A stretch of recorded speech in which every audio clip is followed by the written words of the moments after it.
So today's subject is Advocacy and Justice. It's the 8th session in our 10-session Sydenham outline. And this is what we're going to look at to review the life and times of William Wilberforce, first of all. If you don't know about him, you'll know a lot more after this session. To understand the thinking behind his work, which is not well publicized, but is incredibly important to grasp. To see the biblical basis for Christian advocacy and to recognize and deal with objections to advocacy, not just from non-Christians, but also from within the church. And I'm going to follow pretty much the text of this wee booklet I wrote on Wilberforce, which is itself an outline of a talk some years ago, The Christian Call to Social Justice. And Wilberforce, of course, was the guy who was instrumental in getting the slave trade abolished in Britain, and then many other countries followed after that. And this booklet is available in PDF format on the ICMDA website, and you can also download it in French and Russian, and I think we'll have Portuguese up there very shortly too. So Wilberforce, of course, is best known for his work in abolishing the slave trade. But if you watch the film Amazing Grace, which was popularized his whole story, you might be forgiven for not really grasping the fact that Wilberforce was also a deeply committed evangelical, Bible-believing Christian.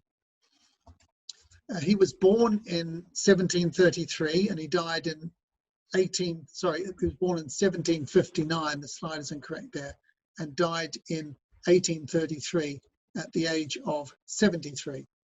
And he was married and did all his work with the support of his wife, and he also had 6 children. And I find that fascinating because 6 children did not stop him making a massive impact. And you'll see actually the way that God used his family to encourage him at some of the darkest times. He came to Cambridge University in 1776 at just the age of 17, so started very young. That wasn't that unusual in those days. And here's a picture of him as a young boy, and then as a young man going to Cambridge, wearing very different clothes than the ones we use, and without a laptop computer, you can see. Now, it's very important to understand the times in which he lived. And he lived in the 1700s and early 1800s. And what was happening in the world at that time was, first of all, the evangelical revival under Wesley and Whitefield, which took place in the United Kingdom and resulted in a huge amount of social change and missionary endeavor that followed. And at the same time, the Great Awakening was happening in the United States. Starting in New England on the eastern seaboard of the US, led by Jonathan Edwards. And these 3 men, Wesley, Whitefield, and Edwards, became very good friends, crossed the Atlantic several times in their endeavors, and they worked very much together. It was also the time when King George III was on the throne of Britain for a very long time. He was known as Mad King George, and also as the king who lost the colonies, because it was during this time that the American Revolution took place, and the French Revolution followed shortly after.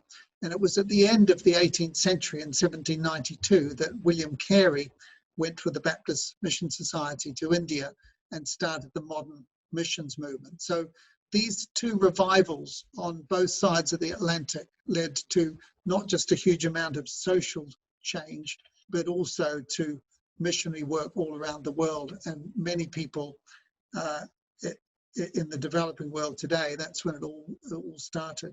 It was also the time of the French Revolution, as I said, and the Enlightenment. So the forces of humanism were rising as well as these amazing things were happening in the society and in the church. And so it was at this time, here are some of the pictures. This is Whitefield up here preaching. This is King George III, Mad King George. And John Newton, we'll come back to him, the slave captain. John Wesley on his deathbed here. And we'll come back to this man, William Pitt, very shortly as well. So that was the time in which he lived, and there were many key influences on him. It was when he went to St. John's that he met a man called William Pitt. And Wilberforce was an upper class reprobate, really, who was into gambling and late night drinking. And Pitt was very similar, and they became very good friends. And Pitt suggested that they run for Parliament, and they did. And they both got elected in their early 20s. And 3 years later, William Pitt was the Prime Minister of the country. So it was quite extraordinary that these two young men were put into such prominence. And it was about this time that Wilberforce's friend Isaac Milner said, let's go to the French Riviera on holiday. And they took a book called The Rise and Progress of Religion and the Soul by Philip Doddridge, who was a very famous hymn writer. And it was through reading this book that Wilberforce was deeply moved, and that led to his Christian conversion. He'd already been in Parliament by 5 years at that stage. And at that point, he underwent a deep moral crisis because he thought it wasn't a Christian profession to be a politician. And he felt that he should leave Parliament and that he should go full-time into church ministry. And it was actually John Newton who was the author of that famous hymn, Amazing Grace. John Newton was a slave trader himself and was converted, and then became a pastor, and he was running a church in London, and he strongly advised Wilberforce not to leave Parliament. And then over the next little while, he had a couple of really key meetings. The first one was to meet a fellow student called Charles Clarkson, who had just written an essay for his university degree on the slave trade, and it was about to publish it, and it became the basis of Wilberforce's conversion to this whole issue of slavery. So you think your academic work, writing dissertations and theses and doing PhDs and so on, if it hadn't been for Charles Clarkson's essay, Wilberforce would never have got into this issue. And then his second meeting involved meeting up with two Williams. There was William Pitt and William Grenville, and it was William Pitt's home in Kent that these three wealthy Williams had a world-changing conversation about slavery. Pitt was the Prime Minister at the time, and Grenville would become the Prime Minister after Pitt. And all three of them were committed to abolishing slavery, but they felt that Wilberforce had the best chance because he was an independent MP who was not a cabinet minister. And so it just goes to show how incredibly important it is to get wise advice at critical times, and through God's provision. Newton, Pitt and Grenville just happened to be there when Wilberforce was thinking through all of these matters. Now, here is a picture of Parliament at the early stage with Wilberforce speaking there. And let's just think about his Christian development after he became a Christian. He explained in his book, A Practical View of Christianity, what his real basis for action was in the world. And he said there were four really important things that we're going to come on to. But he said also that there were two great objects that God laid before him. And the first was the suppression of the slave trade, and the second one was the reformation of morals. And we'll see that slavery wasn't the only thing. He was involved in a lot of other campaigns as well when he was in Parliament. So Wilberforce said that there were four really important things: peculiar doctrines, true affections, moral transformation, and political transformation. And let me translate it for you, because even in English, these things are very hard to understand.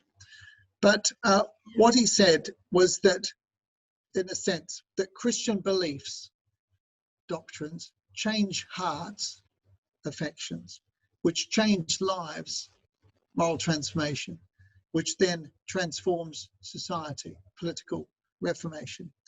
And what he meant by peculiar doctrines was the fundamental beliefs of Christianity, a belief in human depravity, the fact that we're all sinners, divine judgment, the reality that death leads on to judgment, heaven and hell, Christ's death on the cross, on our behalf, justification by faith, regeneration, the work of the Holy Spirit. All of these things were what he meant by peculiar doctrines. And by true affections, he meant the passions of the heart. So believing these things led to a changed heart, which then changed people's lives. And then that led ultimately, through people with their lives change, politically reforming the society. Now, if we look at his development over the years, we find that he was involved in lots of things apart from the slave trade, and was one of the founding members of what is known as the Clapham sect, which was a group of businessmen, politicians, other professionals and pastors who lived in Clapham Common near London, just south of the River Thames. And they were engaged in a whole lot of different things. So he was engaged in work among chimney sweeps, child labour, cruelty to animals, prison reform, and so on. And these men involved in all of these different issues would encourage one another to take up arms, against it. He was also involved and spent a lot of money into helping establish the Sunday school movement. So he's deeply concerned about Christian education. And also in mission, he was one of the founding members of the Church Mission Society. So Wilberforce was not just involved in one thing, slavery. He was a deeply committed Christian, and that had its outworking in a whole lot of different issues around Christian advocacy. So what about the slave trade? Well, he gave his first speech against the slave trade in 1789. So he was just 30 years old, born in 1759. And it was 2 years later that he tabled the first bill, and he spoke for 4 hours, making 12 points at great length with tremendous eloquence. And he lost the vote by 2-1 margin, 163 to 88. But he kept going over the next 18 years until finally, bill after bill, speech after speech, and more lobbying, he gained his victory. And in 1807, on the 25th of March, the Slave Trade Act went through. Now, what this did was to make slave trading illegal. So slavery wasn't illegal. That didn't happen until just 3 days before his death in 1833. But making the slave trade illegal had a huge effect on slavery, and meant that the British Navy would then obliged to intervene in stopping the slave trade. Now, some years before this, John Newton had said to him, and John Newton was in many ways a mentor to Wilberforce. He said, "The Lord's raised you up for the good of the church and for the good of society." And in the same way, we believe that God is raising people up in every generation to fight the issues of that generation. Now, slavery is still an issue in a different way today in different parts of the world, but there are also many, many other issues that involve injustice, in which we're called to be a voice for the voiceless. So let's have a look now.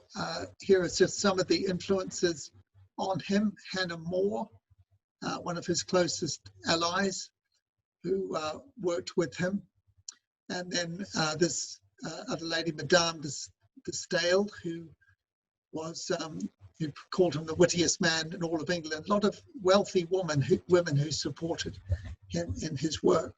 And it's a reminder, isn't it, of the life of Jesus, the fact that in the little band of disciples, there were a number of very high-standing women who were deeply committed and funded a lot of the work that the disciples were doing way back in the first century. So there we are. Slave Trade Act, the abolition of slavery in 1833. And here's a painting of Wilberforce, and also a statue of Wilberforce that you can see in St. John's College in Cambridge University, where he trained.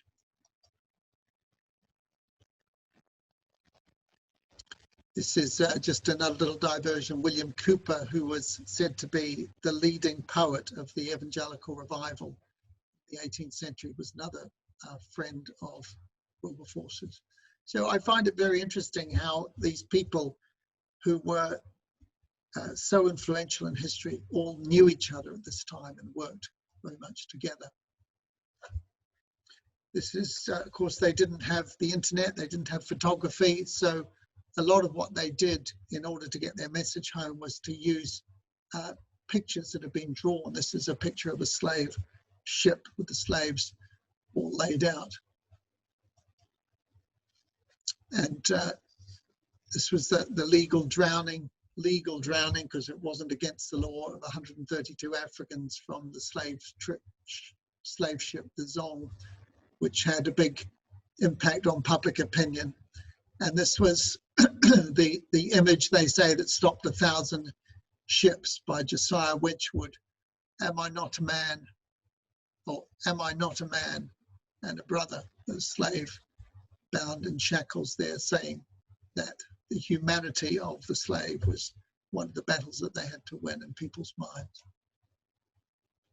So let's just think of the scriptures. And we looked at this a little bit in a previous time when we looked at the life of Daniel and being a Christian in the workplace. But we don't have to look very hard in the Bible to find examples of people who served in secular or in polytheistic states at a very high level, men and women of God who had a phenomenal influence. And I've just listed some of them there. Joseph, of course, in Egypt, Nehemiah in Persia, Esther in Persia, Mordecai, her uncle, and of course Daniel and his friends, who were in very powerful political positions over many decades. And so there's a long biblical history of people being involved in powerful positions, being able to speak truth to power and have an influence, and particularly to speak on behalf of the oppressed and the marginalized.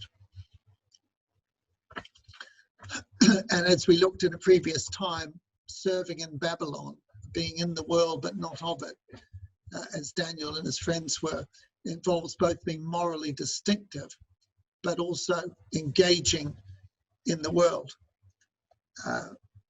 Seek the peace and prosperity of the city to which I've carried you, Jeremiah said to them. Pray to the Lord, for if it prospers, you too will prosper. So we're to be morally distinctive and to stand out from our surroundings, but also to be deeply engaged in society as well. Now, what does the Bible say? Well, firstly, it tells us that God is absolutely sovereign over the rise and fall of nations. So it's he who puts kings into power, and it's he who removes them from power as well. He raises up empires and he brings them down. Secondly, that although we're supposed to be good citizens and to obey the governing authorities, there are limits to that obedience. So if the governing authorities are asking us to do something which would be morally wrong, then we must object to that.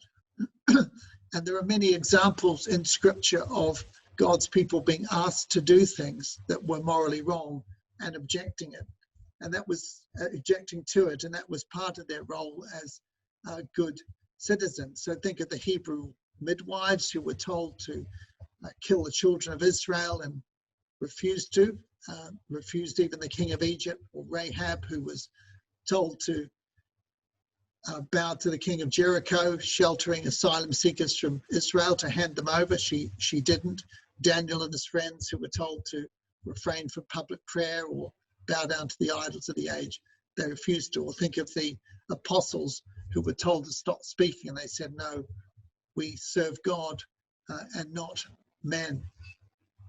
And then we have, through Scripture, these emphases on the God of judgment. And I've listed some of the scriptures there. So Amos 5:15, seek good, not evil, hate evil, love God, seek justice in the courts. Or Micah 6:8, act justly, love mercy, walk humbly with your God.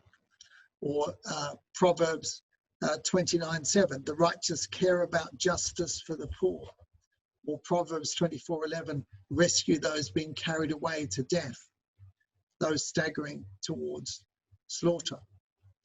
And these, of course, will bring to mind the challenges of life ethics today, unborn children losing their lives, people around the world being euthanized, or the innocent being killed. And we have a responsibility to be a voice for the voiceless and to speak out. We looked in a previous time at the Nazareth Manifesto as a basis for mission, but you'll remember that that talked about preaching, healing, deliverance, but also justice, being a voice for the voiceless. And of course, that involves counting the cost, because when we speak up on behalf of the voiceless, we will face opposition. And these junior doctors who were speaking at the British Medical Association early today, these young Christians, faced real opposition from those there who did not like what they were saying about abortion or the transgender issue. And then just in closing, let's look at some of the objections and go through these fairly quickly.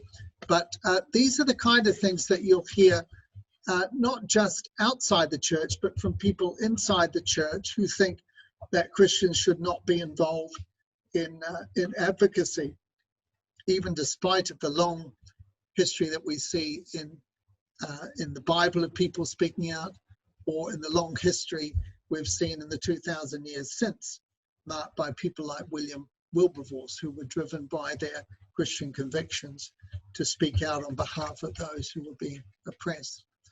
So let's look at these quickly. So some people will say that it's justice is the role of government. It's up to the rulers who are responsible. But of course, most of us, I think probably all of us on this call, live in democracies. And in a democracy, we are all rulers, because we all have the responsibility to vote. We all have an influence, and we'll have to give account for the direction of our society.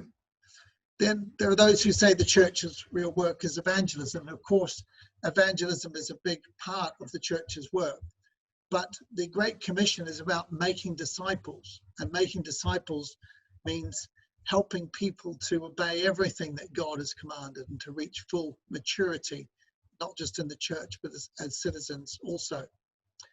There are people who say that Christians shouldn't be involved in politics, but of course it's God who raises up kings and queens and presidents and prime ministers and brings them down. He's sovereign over all of these, and we have these biblical examples of people who were very much involved in politics.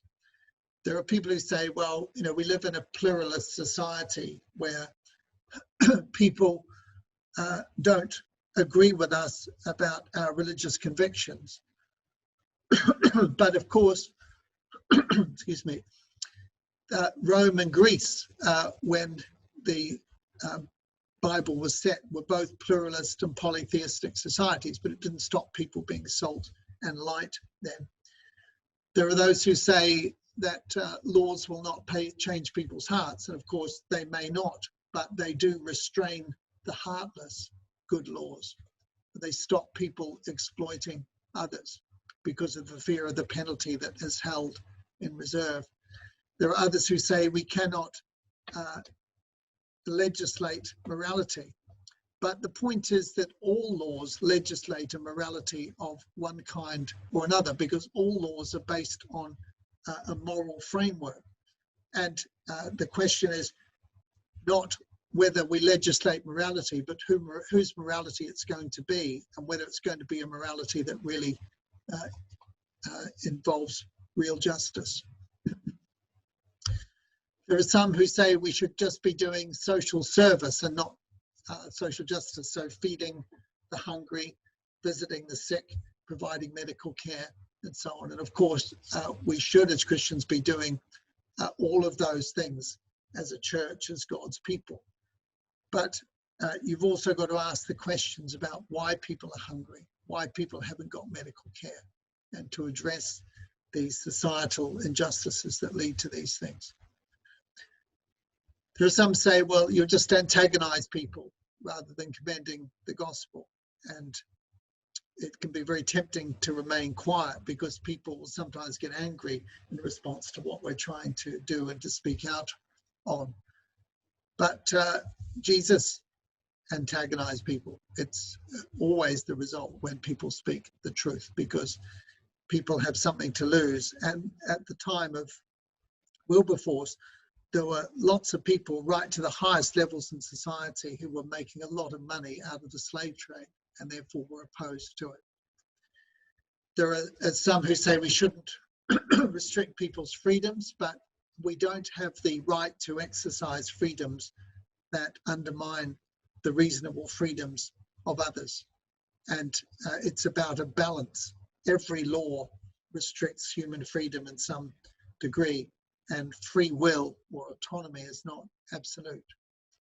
And then there are those who say we should be known for what we're for, not for what we're against. We should be positive, not negative. But actually in the Bible, we see God telling people to do some things and not to do other things. And we need to be defined both by what we're for and by what we are against. So there we are. That's the challenge for today. There are different issues and some of the same issues today. We're called to be people of prayer, who believe that God is in control of political processes and that our prayers can really have an influence. But we need also to be people who have a biblical balance, who see the preaching of the gospel and social action and social justice as all being very important. And we have to be prepared to follow, to carry the cross, not just serving the lost and the needy, whatever the cost may be, but also being willing to stand up and to play a prophetic role, to speak the truth that people might find uncomfortable.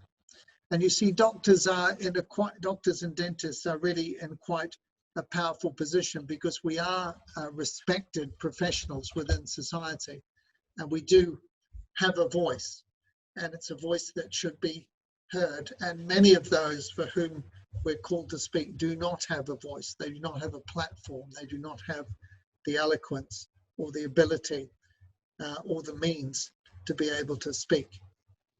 And what Wilberforce did was that, okay, he came from a very wealthy background. He got into Parliament. He was very privileged. He went to Cambridge University.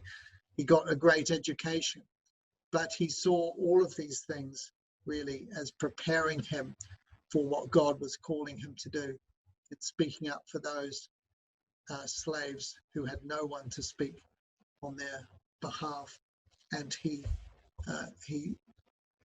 worked it out in his life. And of course, the Lord says to those to whom much has been given, much will be expected. And as doctors and dentists, we are people who've been deeply privileged with our training and background and education. And we are in a position where we can make a real difference. So there we are. That's all I've got to say at this point. The life of William Wilberforce, the Christian beliefs that motivated him, his conversion, and his 4 principles of peculiar doctrines, of true affections, of moral transformation and of political reformation, and the way that this was worked out principally in his fight against the slave trade, but also in other areas of his life. The biblical principles that we've seen, and also the way we can apply these today and deal with the objections that might come up against us.